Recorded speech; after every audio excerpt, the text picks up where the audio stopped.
Hello everyone, welcome to my new vlog. तर मागे मी काही व्लॉग्स पोस्ट केलेले होते जे होते निकिताच्या एंगेजमेंटचे, ज्यात आम्ही कुडाळ हे ठिकाण पूर्णपणे फिरलो। यावेळेस आम्ही चाललो होतो निकिताच्या लग्नासाठी। तर खास असं बाहेर फिरण्याजोगं काही नव्हतं, पण लग्नामध्ये आम्ही धमाल करण्यासाठी खूप एक्साइटेड होतो। ट्रेनमध्ये बसण्याआधी आम्ही केला नाश्ता, मग निकिताचे कलिग्स, निकिताचे कॉलेज फ्रेंड, तिचे स्कूल फ्रेंड असे सगळे आम्ही एकत्रित तेजस या ट्रेनने सोबत ट्रॅव्हल करणार आहोत।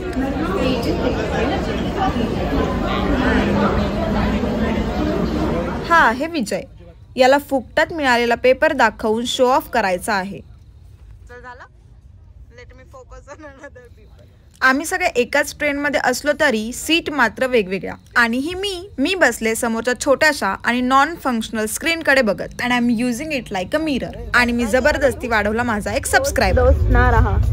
दाखव मला आता, सबस्क्राइब नाही करते, दाखव मला आता केलेलं। घर के वेदी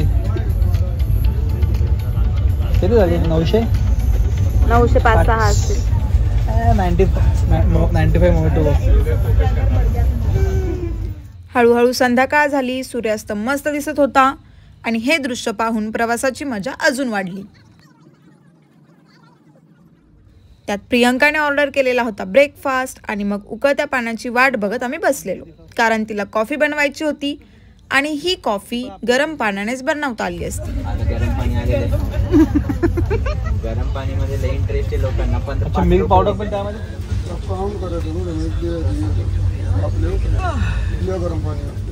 मग प्रियंकाने तिची कॉफी बनवली, आणि ही आहे ड्रामा क्वीन रुशाली। असाच टाइमपास करत सगळे गाढ झोपी गेले, आणि बघता बघता आम्ही कुडाळ स्टेशनला पोहोचलो। तिथे ऑलरेडी आशू दादा आणि विनय दादा आमच्या स्वागताला हजर होते। मग सगळं सामान वगैरे गाडीमध्ये टाकलं, आणि हा आशू दादा। सगळी लोक खूप एक्सायटेड होती, कारण निकिताच्या एंगेजमेंटमध्ये आम्ही ऑलरेडी खूप मस्ती केलेली होती, आणि आता हा टाइम होता निकिताच्या लग्नाचा। Let me introduce everyone. ही आहे मानसा, सायली, रुशाली, आणि मागे बसलेले आहेत ते प्रियंका, कांचन आणि शिवानी। आणि आम्ही निघालो निकिताच्या घराकडे। घराचा पहिला टर्न येताच एंगेजमेंटच्या सगळ्या आठवणी ताज्या झाल्या। हे आहे लग्नघर, जिकडे डेकोरेशन चालू होतं, आणि हा आहे विनय दादा। आणि आमचा स्टे होता त्या सेम घरात जिकडे आम्ही मागच्या वेळेस राहिलो होतो, तेच कौलारू सुंदर घर, एकदम नॅचरल फील देणारं। यावेळी आमच्यासोबत अजून जास्त लोक होती, म्हणजेच लोक जास्त मस्ती जास्त। आम्ही पोहोचण्याआधीच त्या घरामध्ये सगळ्या गोष्टींची अरेंजमेंट केलेली होती, जसं की गाद्या, ब्लँकेट अँड ऑल। आणि या आहेत शिवानी आणि कांचन। सगळं सामान ठेवून आम्ही धाव घेतली ती निकिताच्या घरी। इकडे डेकोरेशन सुरू होतं, आणि तिथेच आम्हाला दिसली निकिता। शी वॉज फुल्ली रेडी। तिची मेहंदी ही ऑलरेडी काढून झालेली होती, आणि ती खूप सुंदर दिसत होती। तिच्यासाठी खास बाल्कनी सजवली होती, कारण फोटोशूट इज मस्ट। मग आम्ही निघालो पुन्हा घरी फ्रेश व्हायला, आणि तिकडे आम्हाला भेटलं एक मोठं सरप्राईज। आम्हाला ऑलरेडी एक BMW बाईक बाहेर दिसलेली, सो आम्हाला डाऊट आलेलाच की सचिन आलेला असणार। सचिन म्हणजे वन ऑफ आवर फ्रेंड, जो कोल्हापुराचा आहे। ही त्याची वाईफ श्वेता। त्यांना आत्ताच बाळ झालेलं असल्यामुळे श्वेता येऊ शकली नाही, म्हणून तिने सचिनला पाठवलं। श्वेता बापरे रडवली। माझा ब्लॉग हा आहे घराचा एक छोटासा टूर, बघा किती सुंदर आहे। आणि आता जरा रिफ्रेश होऊन पुढच्या धमालीसाठी तयार व्हायचंय। सो आम्ही फ्रेश वगैरे होऊन पुन्हा निघालो निकिताच्या घराकडे। इकडे निकिताचा जोरदार फोटोशूट चालू होता, आणि फोटोग्राफर होता आशू दादा। मागची वॉल पेंटिंग केलेली होती श्वेता वहिनीने, आणि ही आहे ऋतू। आणि कंटाळलेल्या आशू दादाने फोटोग्राफीचं काम हँड ओव्हर केलं श्रीधरला, जो की एक्सपर्ट आहे फोटोग्राफीमध्ये।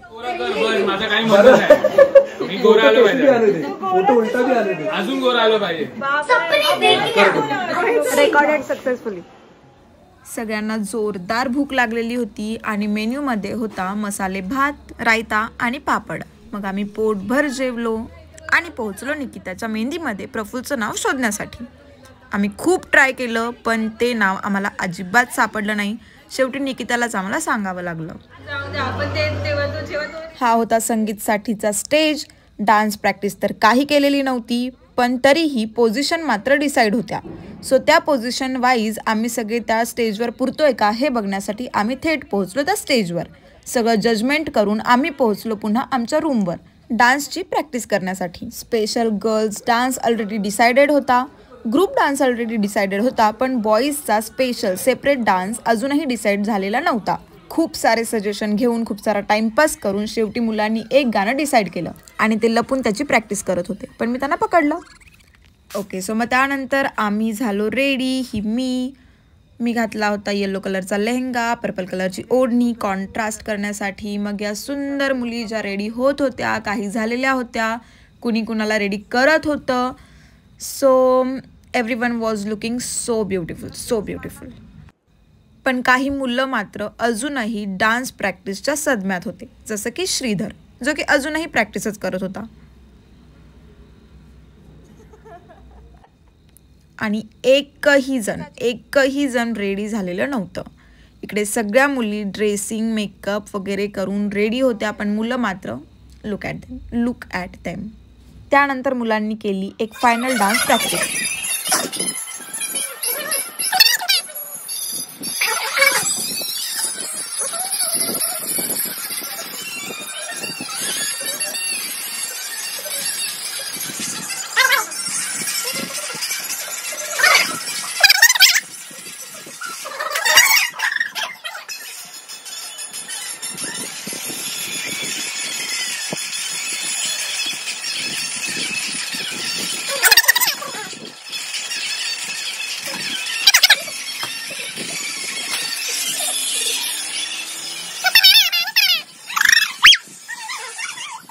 अशा प्रकारे धम्माल डान्सची प्रॅक्टिस करून मुलांनीही रेडी व्हायला स्टार्ट केलं. हे आहेत सचिन, सिंचन, विजय आणि श्रीधर. आणि मुलंही ठीकठाकच दिसत होते. आणि तरीही त्यांचं मन भरलेलं नव्हतं, तर त्यांनी अजून एक फायनल प्रॅक्टिस केली.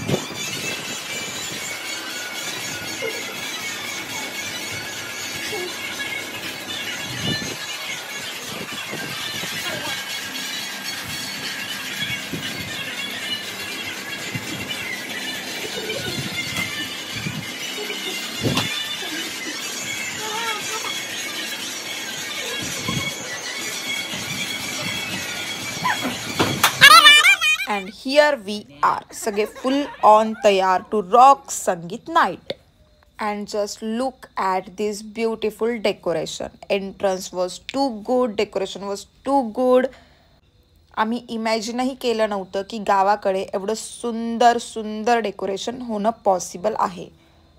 एंट्रन्स तर सुंदर होतीच, पण stage overall decoration was too good. आम्ही येण्याआधी प्रफुल्लची एंट्री झालेली होती आणि दोघांचं फोटोशूटही स्टार्ट झालेलं होतं.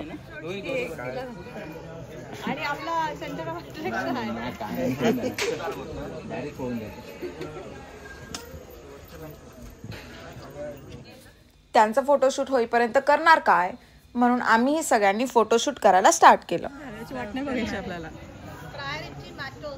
असं म्हणत आम्ही ऋतूला एका कोपऱ्यात बसून कांदी भजी खाताना पकडलं. मग आम्ही पण गरमागरम चहा, भजी यांचा आस्वाद घेतला. आणि कार्यक्रमाची सुरुवात झाली ती गणेश वंदनेने. आणि आजच्या इव्हेंटची अँकरिंग करणार होता आशू दादा. आणि आता सुरू होणार होती खरी मजा, डान्स, धमाल आणि जल्लोष.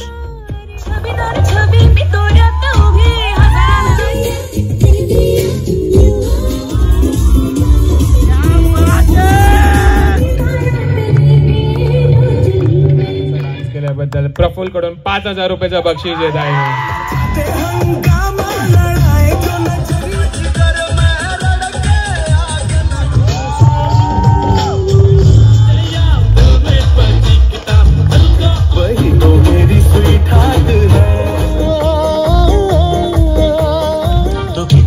सुंदर होगा मन.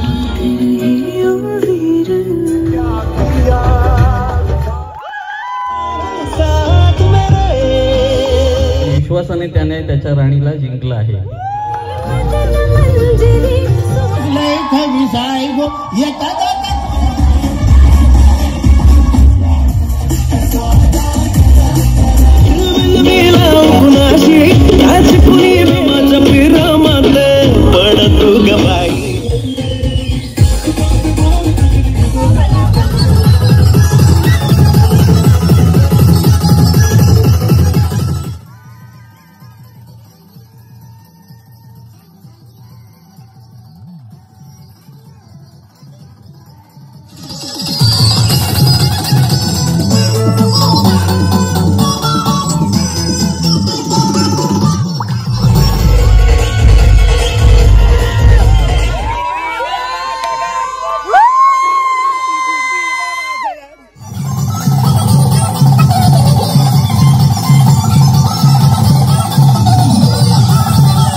परफॉर्मन्स करून डीजेवर नाचून आम्ही पार थकलेलो होतो. आता वेळ होती फुल्ला बाय बोलायची.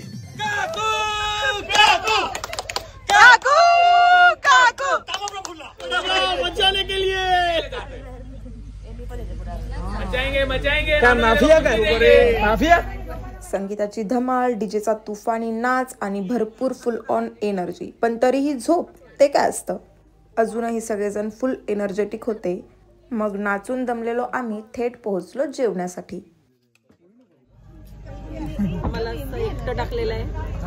आजच्या दिवशी जेवणामध्ये होती सोलकढी, भात, वरण, पत्तागोबीची भाजी, वाटाण्याची भाजी, पुरी आणि मोस्ट इम्पॉर्टंट गुलाबजामुन. जेवणानंतर असं वाटलं की आता झोपायचंय, पण नाही. सगळे कपडे चेंज करून परत निकिताच्या घरी, कारण तिथे काहीतरी स्पेशल बार्बिक्यूचा प्लॅन होत होता. आणि चिटचॅट सेशन तर आलंच. आता नॉन व्हेजिटेरियन लोकांसाठी चिकन बार्बिक्यू होतंच, पण आमच्यासारख्या शाकाहारी मंडळींसाठी पण खास बेत होता. बटाटा, फ्लॉवर, पनीर आणि हो, एक नवीन डिश, ती म्हणजे वांग्याची कापं. काकींनी ताजी वांगी बागेतून कापली आणि स्वतःची स्पेशल पारंपरिक रेसिपी करून दाखवायचं ठरवलं. मग काय, पहिले वांगी स्वच्छ धुतली. मग मी थोडी काकींना मदत केली आणि वांग्याची छोटी छोटी कापे कट केली. कोकणी मंगळवारचा मासा. आमच्या कामामध्ये थोडं डिस्टर्ब करताना आशू दादा, जो स्वतःला पुष्पा समजत होता,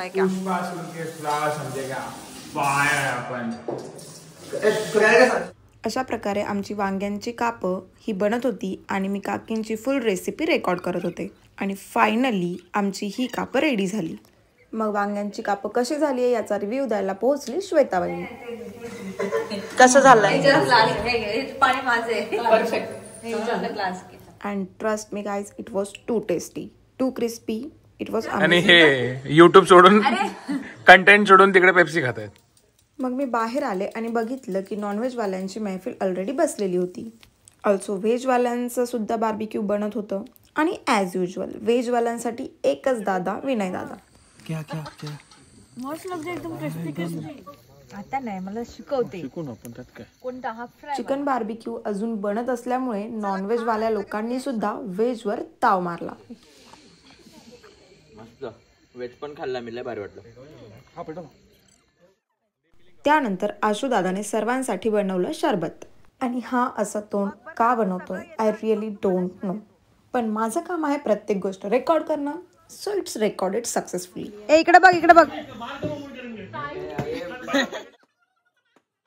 मग आम्ही सगळे ते शरबत प्यायलो. And again I was recording everyone's reaction. कडक एक नंबर आहे. विजय दादा काम करत होता आणि आशुदादा फोटोसाठी पोज करत होता. आणि ही सगळी मंडळी चिकन बार्बिक्यूची वाट बघत बसलेली होती. त्यानंतर फायनली फ्रेश चिकन बार्बिक्यू बनलं. त्यावर सर्वांनी ताव मारला. आणि ही चिकन प्रेमी लोक. सो असा होता आमचा पहिला दिवस, म्हणजेच निकिताच्या लग्नाची संगीत नाईट. अजून अशीच धमाल मस्ती मजा बघण्यासाठी माझ्या चॅनलला नक्की सबस्क्राईब करा. या व्हिडिओला लाईक आणि कमेंट करायला विसरू नका. Okay, bye.